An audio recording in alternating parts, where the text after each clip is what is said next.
So when you do this surgery, can you kind of walk us through the procedure? How does it work and how do you do that both for the upper and the lower eyelids? Yeah, so I'll start with the uppers.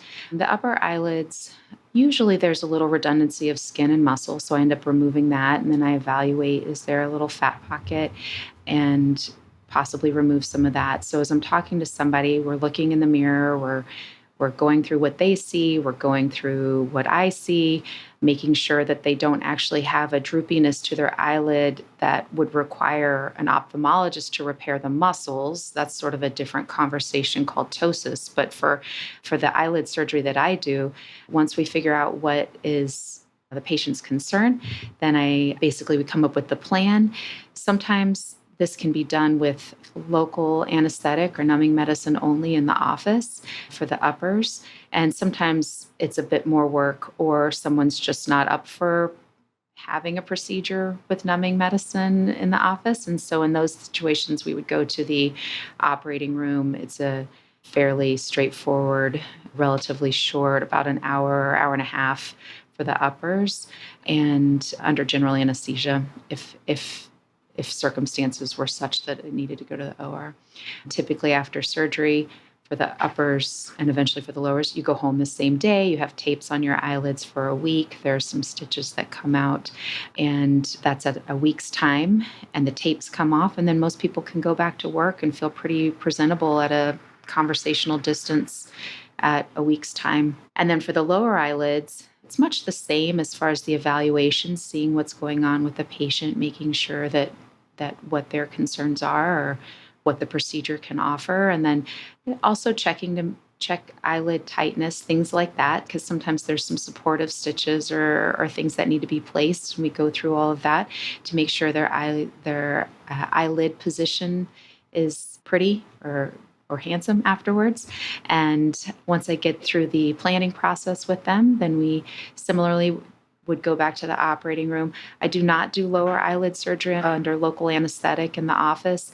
It's just a little trickier smoothing out the fat bulges if you have to put a whole bunch of numbing medicine in. And so I have to sort of approach that with the patient asleep, and then I can finish numbing them up at the end to make sure they're comfortable when they wake up. Does the anesthetic change the way that the tissue behaves? I've never heard that before. That's interesting. Well, it's just when you inject it, it sort of fills up the skin. It sort of raises a wheel of fluid under the skin.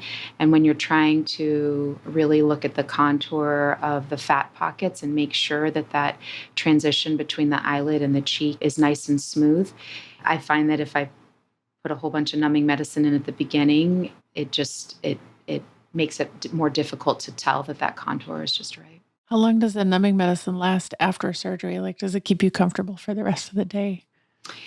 I use some that it lasts for about 6 to 8 hours. And then that initial sort of burny, stingy sensation that you would feel with the incision, it actually fades out pretty quickly. And then once that medicine wears off, it's usually not too bad. Most people take very little, if any, narcotic medication. Tylenol and ice packs are the majority of what's needed to manage the pain. And so keeping your head elevated, that kind of stuff, rest. Mm-hmm. But it's very manageable. Again, I think that's why it's such a popular thing, because it just doesn't take so much out of the patient. Is it, if you do eyelid surgery when you're younger, like let's say you're 40 or 45, can you do it again later? You can do eyelid surgery a second time. It's interesting how long it tends to last. We often see people feeling really good with their results, easily 15 years down the line. But oftentimes I'll have patients that are like, yeah, I'm 65, I'm looking at a facelift. I had my eyelids done in my 40s and I still love them, and they do look good, So it definitely has a lasting effect. But there are times when the skin eventually develops enough laxity again or what have you that another little refreshener is beneficial and it can be done. Links to our guest's website and contact info are in your show notes.